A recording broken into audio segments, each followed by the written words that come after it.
waramutse neza Rwanda gihugu cyatubyaye, waramutse neza wowe uteze amatwi ibiganiro bya radio ukijana 5.9 aho uherereye hose. Gitondo cyiza, nitwa Jean de Dieu dusenga ninge tuzindukanye muri ubuka morning sport yo kuri uyu wa 12. Umwaka wagiye, turabura amezi make cyane, ane ntabwo acyuzuye, ubungubu na 3 n'iminsi. Ese intego zawe uzigeze hehe wari wihaye mu ntangiriro z'uyu mwaka? Intego za equipe ufana cyangwa ukunda cyangwa uyobora muzigeze hehe, haba mu Rwanda ndetse no mu mahanga? Uburasirazuba, uburengerazuba, amajyepfo n'amajyaruguru turabasuhuje. Mu mujyi wa Kigali gitondo cyiza. Ese rero aho uri hose mu mirenge yari yo yose umurenge uherereyemo, ukurikiye 105.9 ntuwakure. Tugiye kuzinduka tuganira makuru y'imikino meza agezweho kandi yizewe. Ese rero muri iki kiganiro nawe uruhare rwawe rurahari, uraduhamagara kuri 078 79 79 17 cyangwa utwandikira ubutumwa bugufi kuri 078 21 6 Turaganira mu Rwanda amakipe nka APR uyu munsi ifite umukino. Akunzi ba APR rwose kuri KPR Stadium uyu munsi mufite umukino, ndaza mbabwire ibyo ari byo byo mukino ni ibiki. Ese ni umukino international kuko no umukino n'ikipe mpuzamahanga yo mu mahanga. Rayon Sport mu ngamba hari umukinnyi wakiniraga ikipe ya Victor, ubungubu yo rurageretse avuga iti reka tumusinyisha, ariko no umukinnyi urenze cyane ntabwo nzi ko byabahira. Turambuka amazi magari uyu munsi, kimwe cya kabiri mu gikombe cya Afrika cyawe n'abategarugori kirakinwa.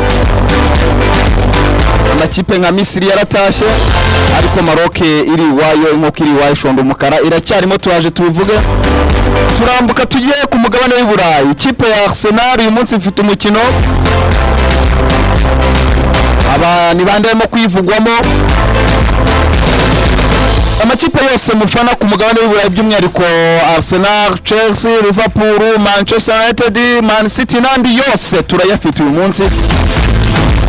Ntabwo ari gusa ko turaza no guca muri shampiyona y'igihugu ya Espagne, Real ndetse na Barca makuru yabyo turayafite. This way ku munsi w'ejo Cristiano Ronaldo yakoze ubukwe ndetse n'umugore we, rwose ubona baryoshye bameze neza. By'umwihariko abantu mwagize ubukwe mu mpera z'icyumweru gishize, nabo murimo kwabuke rwose mukomeze muryoherwe, ndetse n'abantu by'umwihariko bafite ubukwe mu minsi iri imbere, abantu bo kwitegura ubukwe ku wa gatandatu. Wese namwe mwese tubifurije rero ubukwe bwiza. Reka nakira umuntu ku murongo wa telefone atubwira uko ameze. Ubukalo yewe ameze bo Jemba ndiguturika papa. Ndakumva rwose ububyukanye umwuka mwiza wo kuvuga. Ewana kabisa ni murera oji yesa kukamonye. Yego. Yesa bwaceneza nukamonye renguha nikaze. Yego. Ati ko n'amakuru ari mese EPR sabura byashobora ko yabikora. APR birashoboka ko yabikora, nta wamenya, kubera ko ngubu twamaze kubona ko yandikiye CAF ishobora kuyisubiza bikagenda neza, se cyangwa nyine ayisubize tukabona APR ijya muri Congo. Birago. Nona amakuru afite ufite no muri Arsenal yanjye. Yego. Ewana abaganas. Reka rero none ngo ikaze yatugezeho mbwira niyo match biza gukina. Niyo gahunda rwose. Abantu bo ku Kamonyi, abantu muherereye mu Ruhango, Imyendo, Juru, igitondo cyiza Olivier. Ubukalo. Yego. Ni sawa wowe uri ndore yaganaho. Mbere mbagari kabuwangu. Yego. Ndavuga muri Arsenal. Uti? Uti avuga muri Arsenal. Amakuru muri Arsenal arahari ni menshi cyane turayafite turaje tuyabarebere rwose. Kunzi b'ikipe ya Arsenal rwose bazindutse batwitayeho Bukalo. Oui.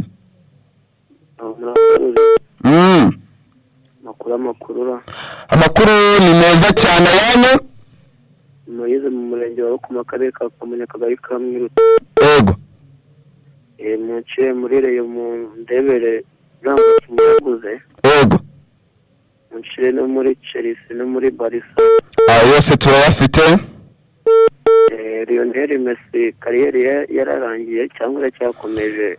Lionel Messi aracyakina aracyari muto cyane dushobora no kujya kubona tukabona n'ubundi tujya tubona Argentine imutereta akagaruka agakina dushobora kubona n'igikombe cy'isi giheruka yongera akagikina. Kariyeri ya Lionel Messi yaba yararangiye cyangwa Lionel Messi aracyakina?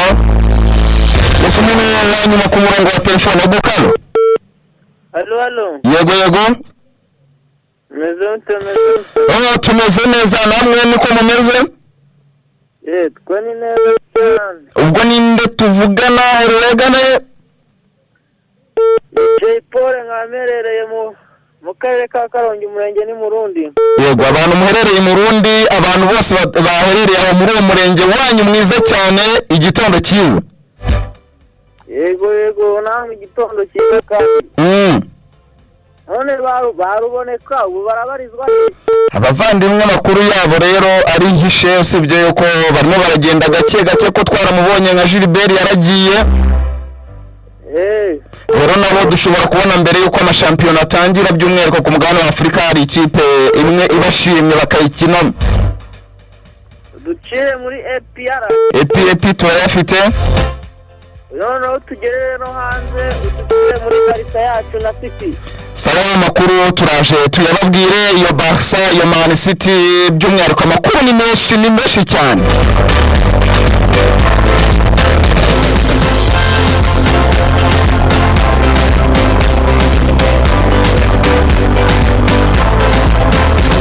Yes rero natinze reka uyu munsi duhere mu mikino y'intoki.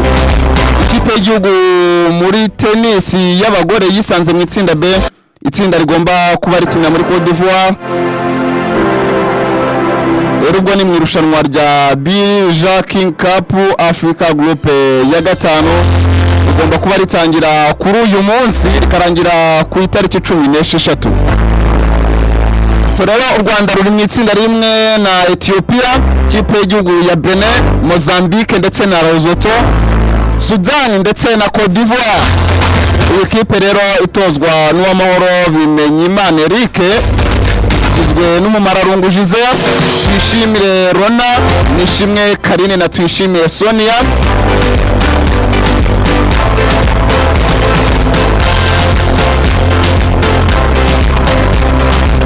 Kandi kuri uyu munsi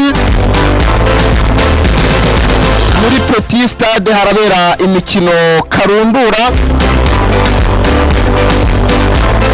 Ni imikino ya shampiyona y'icyiciro cya mbere muri basket bari muri playoff. Uyu munsi barakina umunsi wa kane.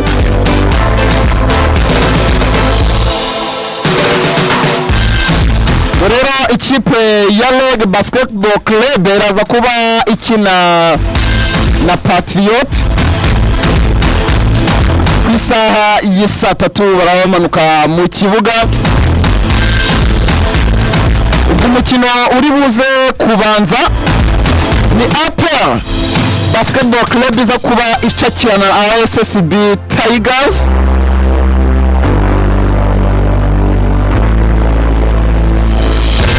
Rero iyo ni imikino ishobora kuza kurangiza tukabona amakipe aba akina final,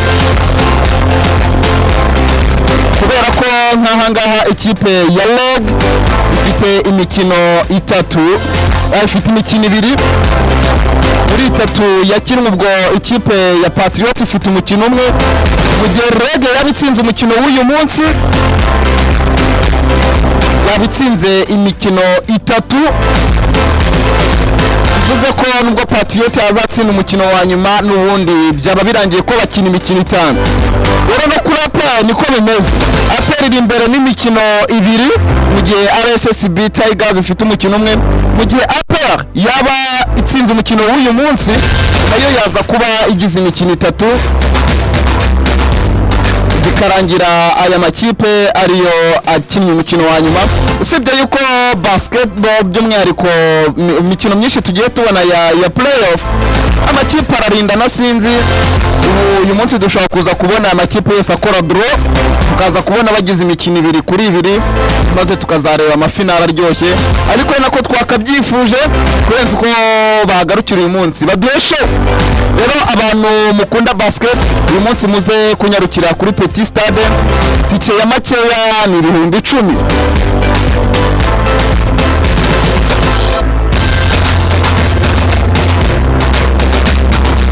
Ese nihuse cyane nageze muri football. Muramuzi cyane mu ikipe ya Rayon Sport yitwa Ndayishimiye Richard. Muvandimwe wahoze muri ekipe rero yanyu ya Rayon. Ubu ngubu barimo gukina icyiciro cya mbere mu Buhinde. Amakipe rero yo mu Buhinde arimo aramwumva aratsinda ubucya n'ubwira ubujya n'uza ubugenda n'ubugaruka.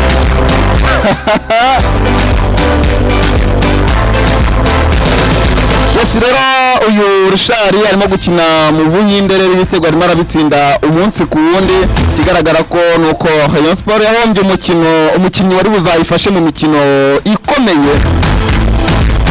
Ndahibaze iyi Rayon Sport turimo turabona yitwara gutya yiza kugira Richard.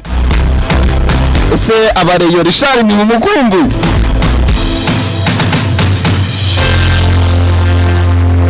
Ese nihuse cyane yitwa Isa Yakubu muvandimwe aherukaga gusinyira ikipe ya Gorilla.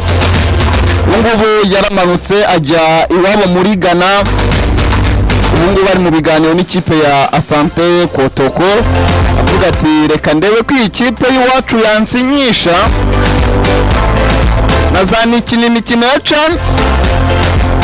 Ese koko Yakubu muri Ghana imikino ya CHAN yayikina? Ku rwego rwe yayikina bitagize ibindi bintu bihinduka.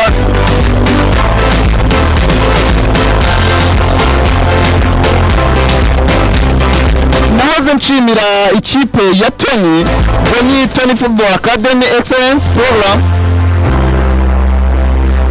Ni ikipe ubona irimo irazamura impano zayo. Mu minsi ishize nahoze ndabona birukanye umutoza bamubwira ati genda ibyo waduhaye byari biriya kandi byari byiza, ariko ubu ngubu ikigezweho ni umuvandimwe witwa Mugisha Abdul wakiniraga iyi kipe. Ni umusore ukina umwana ukina mu mutima wa defense. Rero yaje kuba atereka umukono ku masezerano y'umwaka umwe ushobora kongerwa mu ikipe ya Hapoel Hadera FC. Ni ikipe ikina muri Israel mu cyiciro cya 3.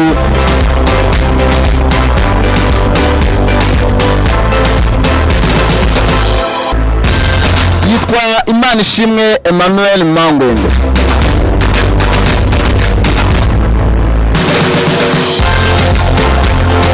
Umusore w'ikipe y'igihugu Amavubi yaje kuba atangazwa n'ikipe ya Chanayin Football Club yo muri shampiyona y'icyiciro cya mbere mu Buhinde.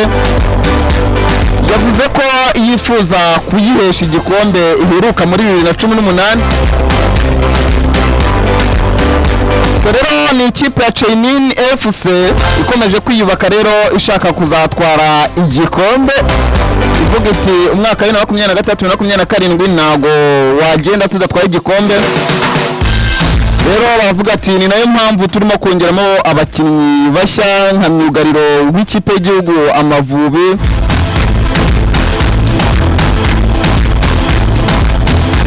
Wakiniraga ikipe ya El Rimasor yo muri Chipre.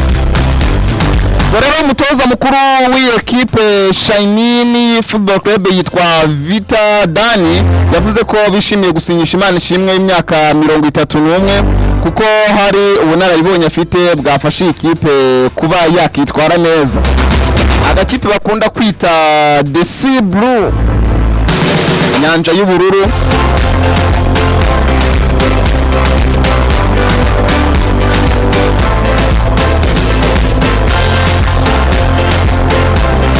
Ese rero byaje kuba bifasha Imana ishimwe Mangwende kuba aza ku rutonde rw'abakinnyi 10 bahembwa gatubutse. Ni urutonde ruyobowe na Saham. Ngo byibura agaciro ku isoko afite byibura ni miliyoni 1,500,000 by'amayero. Wa kabiri ni Joy Lance Mikel, uhagaze byibura 800,000 by'amayero.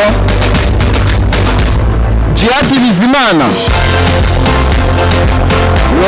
750.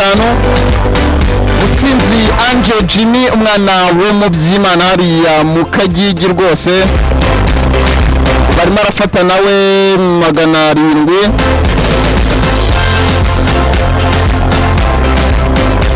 Yitwa Leroy Mikel nawe arayafata. Samuel Gilote, Bonner Mugisha Kazemiro, maze Imana ishimwe Emmanuel Mangwende akaza ari uwa 8. Nubwo n'urutonde byibura ku mwanya wa 10 hariho George Yakwizera. Umuzamu wenyine rukumburiwe ni umuzamu witwa Fiacre Noir. Abakinnyi b'Abanyarwanda rwose ubona barimo baragenda bazamura urwego. Football iragabura. Wowe ugikina hasi aho ngaho, bikore nk'umwuga kandi ubikora bikunze, kwirima amafaranga yazakugirira neza, akazamura n'izina ryawe rikamenyekana this way. Football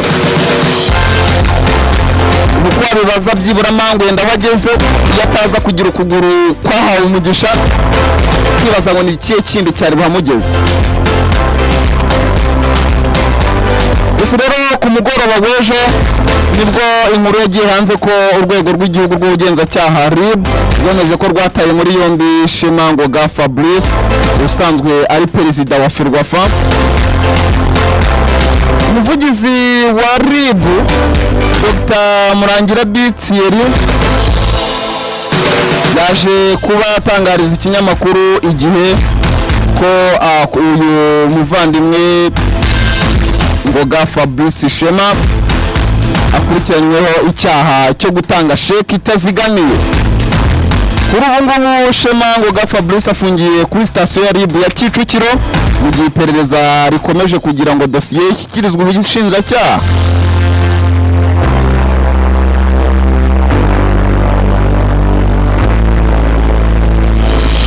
Ese icyaha kiramuhama cyangwa ntikimuhama? Ibyo nibyo ubugenzacyaha bukora. Amakuru menshi kuri iki kibazo, kuri rifungwa ry'uyu muvandimwe, tuzajya tugenda tuyamenya gake gake. Yitwa Sekafa Kagame Cup 2026 yasojwe, Rayon Sport yitwaye, ariko 2027 na 2028 Sekafa yamaze kuvuga iti u Rwanda rurabikwiye kandi rurabishoboye. Impuzamashyirahamwe y'umupira w'amaguru muri Afurika y'Uburasirazuba n'iyo hagati Sekafa yatangaje ko irushanwa rya Sekafa Kagame Cup rizabera mu Rwanda mu gihe cy'imyaka 2 iri imbere, 2027-2028. Ni nyuma y'uko iry'uyu mwaka ryagenze neza cyane, ndetse ishyirahamwe ry'umupira w'amaguru mu Rwanda Ferwafa bari rwamaze kuba rivuga riti u Rwanda turiteguye kuba twakakira iri rushanwa.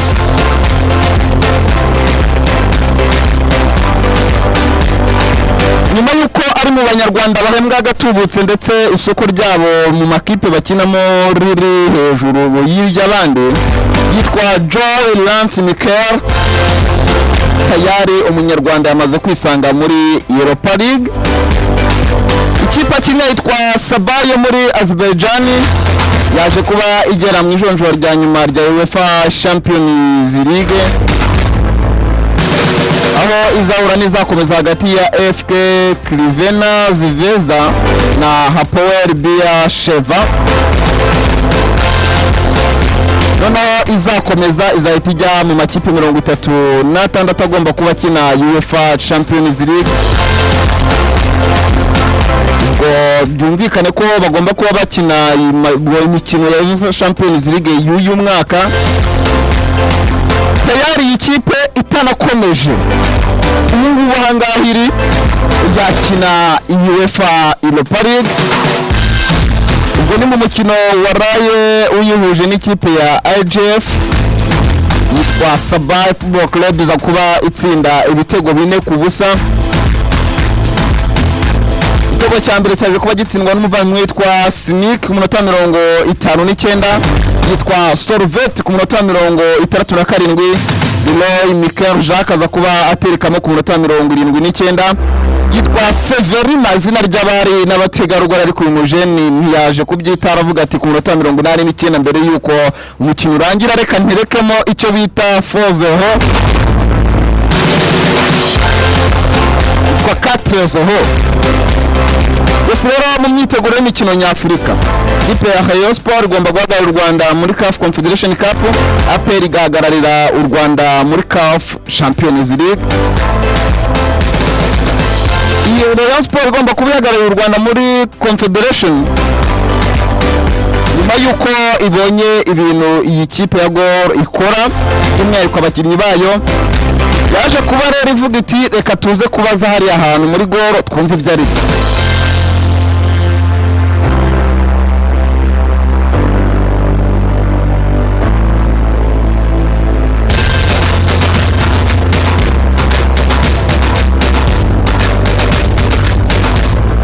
Ese rero ni umukinnyi wa Gor Mahia ubu ngubu byibura ngo urimo uragura byibura udafite miliyoni zisaga byibura 300.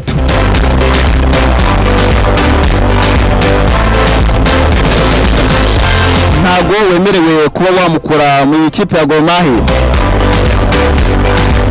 Ese abareyo mwahuye na Gor Mahia ku mukino wa nyuma, uyu mukinnyi murakeka arinde umukinnyi wabazonze ukina umukinnyi ukina atsinda ibitego n'umwataka typique ninde? Natanze nimero y'ubutumwa bugufi, ninde wabazonze mubona koko waba ukwiye iki giciro nubwo Rayon Sport mbona ko ntabwo amafaranga yiteguye kuyatanga rwose, kubera ko usibye ko ari n'umukinnyi wifuzwa na Rayon Sport na El Melek irimo iramushaka. Mukunda Rayon Sport urandika ubutumwa bugufi kuri 0781 mumbwire ngo uwo mukinnyi ninde ugwabateye ubwa mubona koko waba ukwiye icyo giciro, nimba nta nawe murambwira murandika ndabusoma. Rero mu gihe murimo kwandika reka mbe nkomeje gatoya mbabwire ibya Murera yanyu. Ndababwiye ko muri iki kiganiro namwe uruhare rwanyu ruhari.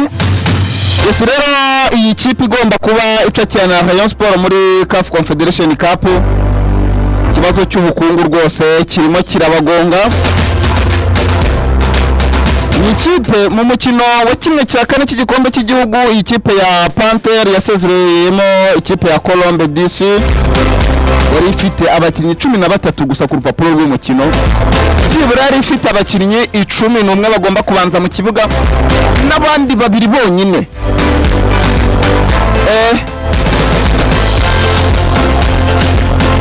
Ko birenze urwego rw'ibikenewe. Gusa nubwo iyi kipe yari ifite abakinnyi bameze bangana kuriya, yaravuze iti uko byagenda kose tuzakina imikino nyafurika kandi ntabwo tugomba kwikina tudafite abakinnyi. Rero nyuma yuko abakinnyi ifite bayihenze ibona itabona ubushobozi bwo kubahemba, iyi kipe irimo iravuga iti reka twigire gusinyisha abakinnyi bakiri bato. Umukinnyi yeruka gusinyisha yitwa Baba Wale Firemo, umunyakameruni imyaka 20, yakuye mu ikipe ya Sable de Bati yo mu cyiciro cya kabiri. yaje kubavuga ati reka nze nereke umukono ku masezerano imyaka n'ibiri. Ese rero umuvandimwe waje kuba atsindira iyi kipe ya Sabre de Bati ibitego 4 atanga imipira 7 yavuye n'ibitego bose babona ko mu cyiciro cya kabiri yarabamaze.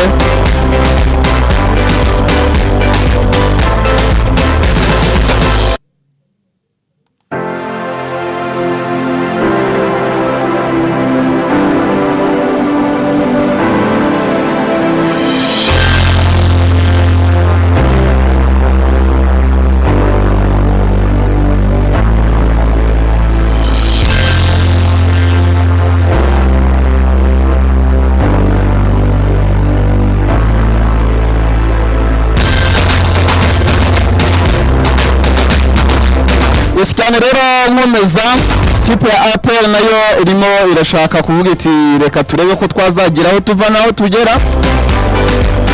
Ikipe igomba guhagarara u Rwanda mu mikino ya CAF Champions League. Iyi CAF rero igomba kuba ikemura ikibazo cya APR ndetse na Les Aigles du Congo. Bavuga ko ngo bitarenze tariki 15 CAF aribwo igomba kuba itanga igisubizo cyaho iyi mikino izabera. Ubwo ni APR yagombaga kuzabanza ikajya i Kinshasa, ariko se koko urabona iyi mikino yakinirwa muri Congo? Ese bazajya muri Maroc? Bazakinira muri Uganda se? Hehe bazakinira? Reka dutegereze itariki ya 15 turebe ibyo ari.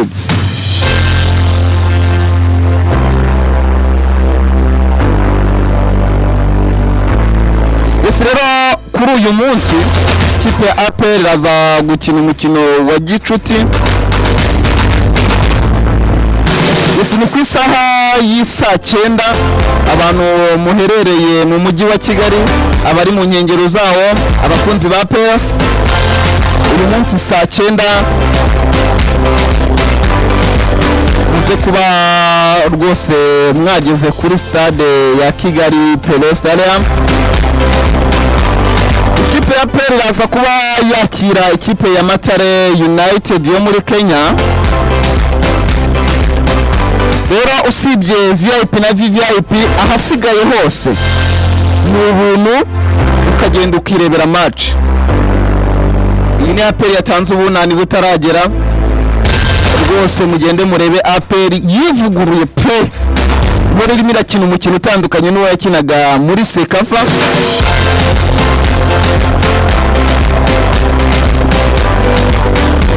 Zamu wanyu arahari kandi urabona ko ibintu nibizima. Ubundi banga umukinnyi aribyukira ya munsi ni wamuhiriye, ariko munyarukire yo murebe mu isura nshya, arayifata rwose akayimira bugwe. Gusa ariko ubwo nyuma y'ibyo ngibyo ishyirahamwe ry'umupira w'amaguru mu Rwanda Ferwafa umunsi w'ejo ryasobanuye ko noneho ibaruwa ya APR byayakiriye. Ibaruwa rero ivuga iti uko byagenda kose ntabwo tuzitabira irushanwa rya Turbo King Super Cup. Ngo ni Super Coupe y'u Rwanda iterwa inkunga na Turbo King. Rero umunyamabanga mukuru wa Ferwafa Boni Mugabe niwe wemeje iby'iyi baruwa, ndetse avuga ko ngo bagiye kuyisuzuma, bagasuzuma impamvu zatanzwe na APR. Ati kizakurikiraho kizatangazwa vuba.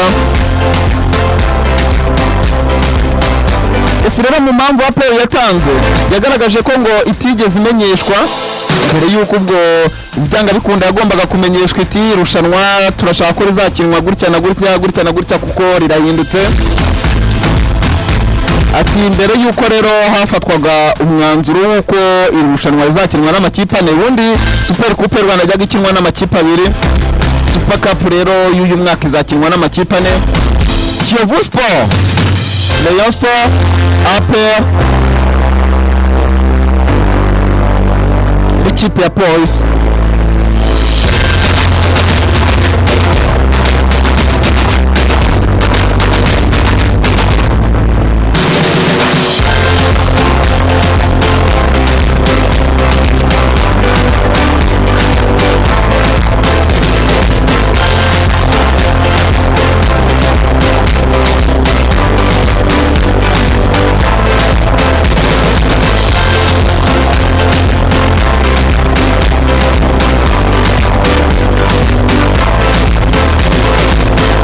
rero ngo ni ikipe ya APR aho twari turiho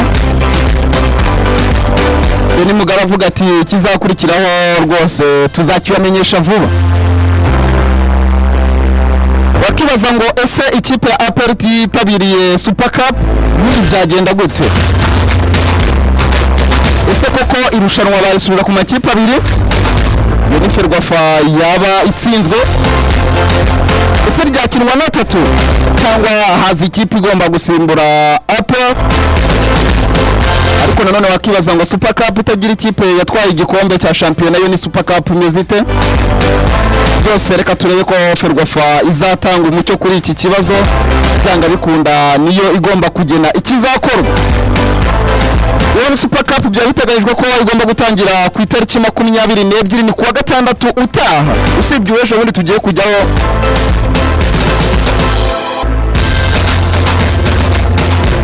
kuwa gatandatu ikipe ya Police yagombaga kuba igomba gutangira ikina n'ikipe ya Rayon Sport. APR yesurana na Kiyovu Sport. Maze abareyo bati twifuzaga ko APR iza amasengesho yanyabe menshi wenda yisubireho. Wese nari nyuze mu ikipe ya Police nari nyikomojeho gato. Iyi Police ikomeje gukina imikino pre-season mu karere ka Ngoma kuri stade ya Ngoma. Ubwo ni Police imaze gukina imikino 3 ivuga iti reka twitegure kuzacakirana n'ikipe ya Rayon Sport. Rero muri Police bamaze gutangaza ko umukino ukurikiyeho bagomba kuba bacakirana na El Merreikh. Bona ko ari nawo mukino ikipe ya Police igomba kuba yabakinira ngo mu mukino ukomeye, kuko nk'umukino wari wabaye umunsi wo kuwa mbere ikipe ya Police yari yatsinze ikipe ya Etoile de l'Est ibitego 2-0. Bona ko rwose imikino ya pre-season ikipe ya Police irimo kwitwara neza. Yitwa Kiyovu Sport. Kiyovu Sport rero yamaze kwakira umwongereza Mark Harrison ugiye kuyibera umutoza mukuru uje asimbura hari ingingo Francis Christian Mrai ubu arimo gutoza ikipe ya Rayon Sport. Rero mu ijoro ryo kuwa mbere shyira kuwa kabiri nibwo uyu muvandimwe w'umwongereza yageraga mu Rwanda.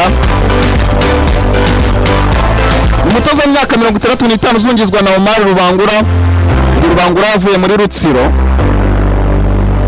Ubwo Sebera nawe wari warasigaye muri Kiyovu, niwe wari warasigaye ari umutoza w'umusigire wayitoje akarangira shampiyona y'umwaka ushize, bagomba kuba bafatanye.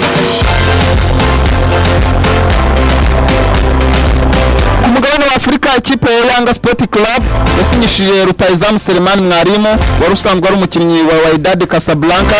Uyu Selemani Mwalimu yamaze kwerekeza muri Young Africans avuye muri Wydad Athletic Club yo muri Maroc. Ese rero ni umuvandimwe wari waratijwe ikipe ya Simba. Rero Simba yari yagaragaje ko ishaka kongera gusinyisha umuvandimwe ivuga iti ngo nongere dusinyire. Mu minota mike yabagiye kubona babona yambaye brand ya Young Africans. Ibi bintu biramutse bibereye Nyarugenge cyonze cyo inkuru noneho ntiyashira.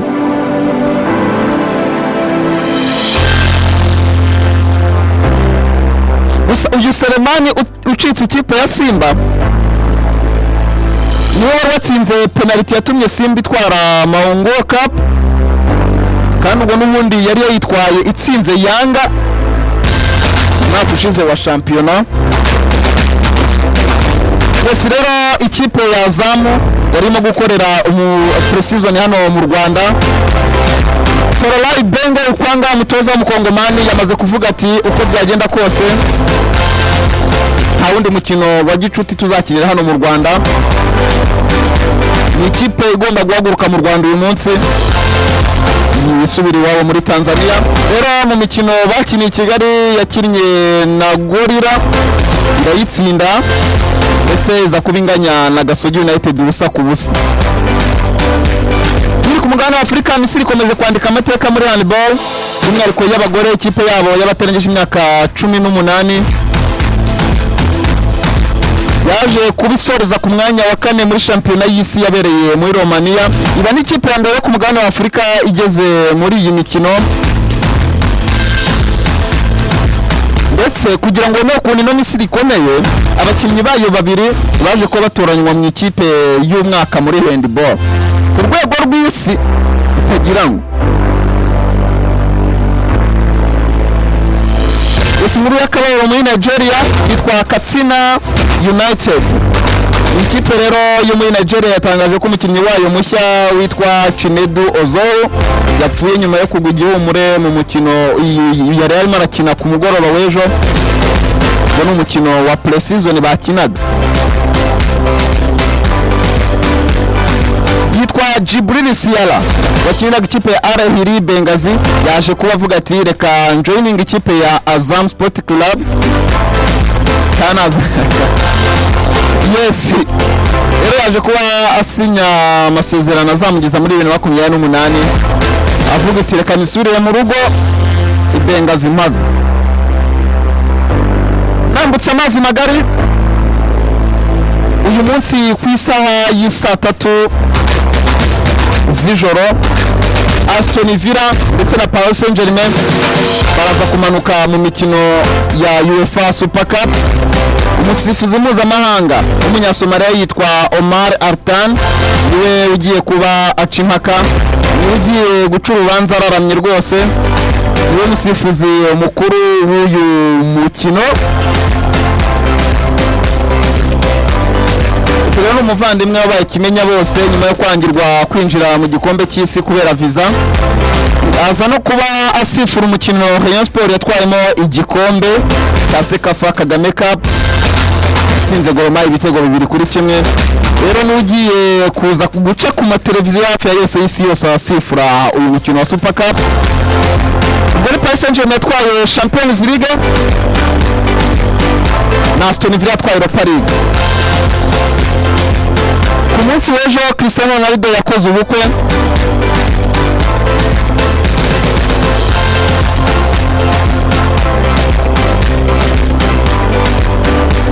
Maze abahanga b'isi bavuga ngo kera kabaye arabukoze. Yes, rero yakoze ubukwe n'umuvandimwe witwa Georgina Rodriguez. Rero babinyujije ku mbuga nkoranyambaga zabo ko kuri uyu wa 11 Kanama berekanye ko basezeranye kubana karamata, biyemeza kongera indahiro y'abashakanye mu mubano wabo. N'abavandimwe bamaze imyaka ni imyaka 9 cyangwa ni 8. Yes, ni imyaka 9 bari bamaze rero babana nk'umugabo n'umugore, bati nyuma yuko tubanye bitemewe reka noneho tubane byemewe. Yes, rero nuko nguko bimeze, abantu bari bambaje amakipe y'aha ngaha.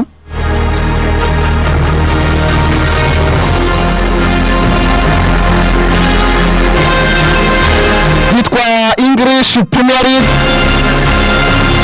shampiyona y'icyiciro cya mbere mu Bwongereza 2023-2027 rero iratangira ku wa gatanu, ntabwo ari uyu wa gatanu w'icyumweru gitaha itariki 21. Ikipe nka Arsenal kuri uwa 21 yakira Coventry City. Ese mwiteguye gute? Igihe cy'imikino cyageze rero nciye muri Arsenal nihuta, haravuga ko Arsenal iri gutekereza uburyo yagurisha Miles Lewis Kelly nyuma yo kugura Bruno Guimaraes. Ivuga ko uyu mukinnyi yamenyeshejwe ko agomba kuba yabasohoka. Rero amakipe arimo nka Manchester United, Chelsea ndetse na Bayern Munich aravuga ati uko byagenda kose uyu musore twaba tumwegukanye.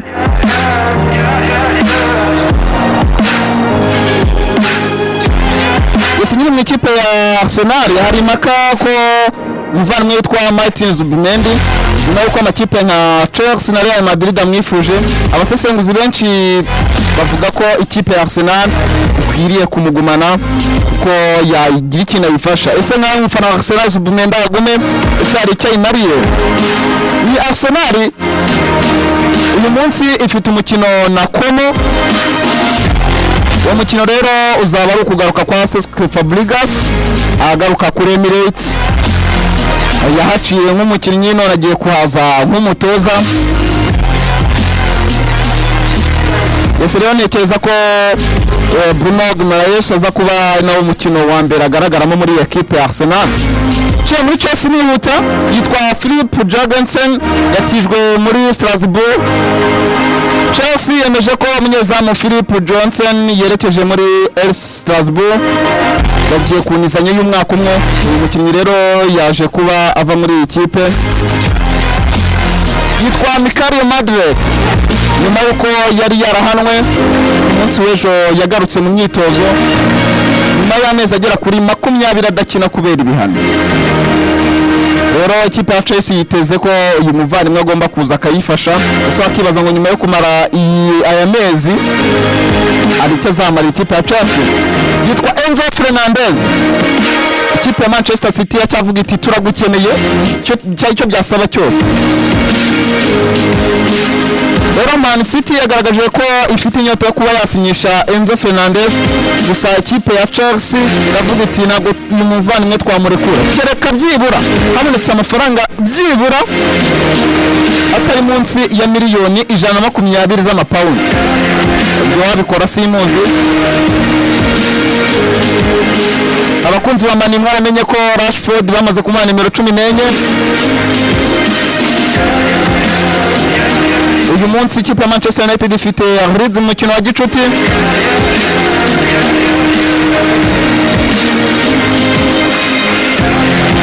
Yes, kandi Man U n'undi twababwiye ko irimo gushaka uburyo yaganiriza ikipe Arsenal kuri Lewis Kelly.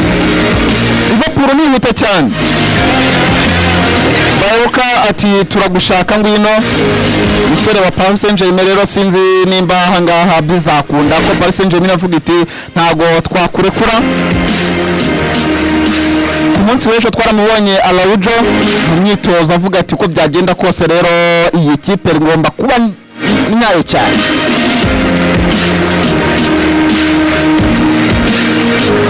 Muvandimwe witwa Loni Bagli yagize imvune ikomeye cyane mu ikipe ya FC Barcelona.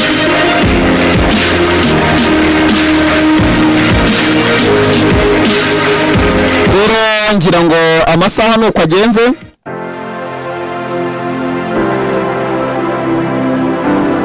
Yes, ku bakunzi ba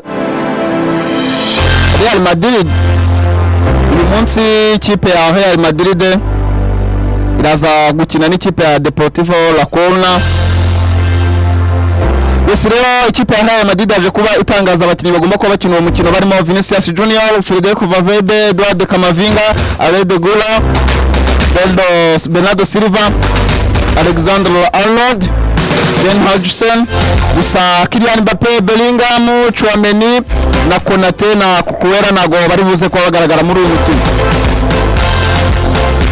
Iyi ni La Liga rero igomba kuba yo itangira muri iki cyumweru ku itariki 15 ku gatandatu rwose amakipe ajya mu kibuga.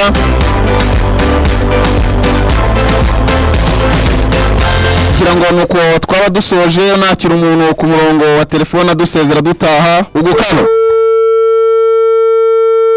ni ibibazo.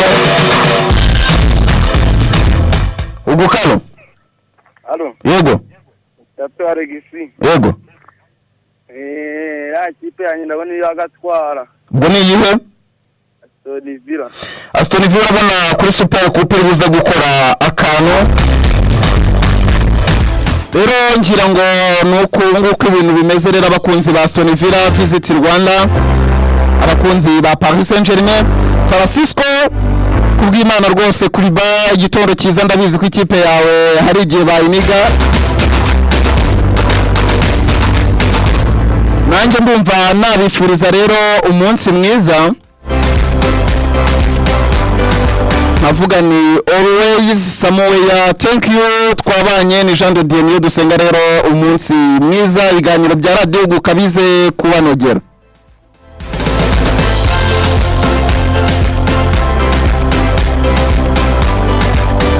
ati nkinira always Samuel rwose reka nze nyigusigiremo always Samuel. Thank you kandi Imana ibandindire icyoroshye abari mu kazi akazi keza.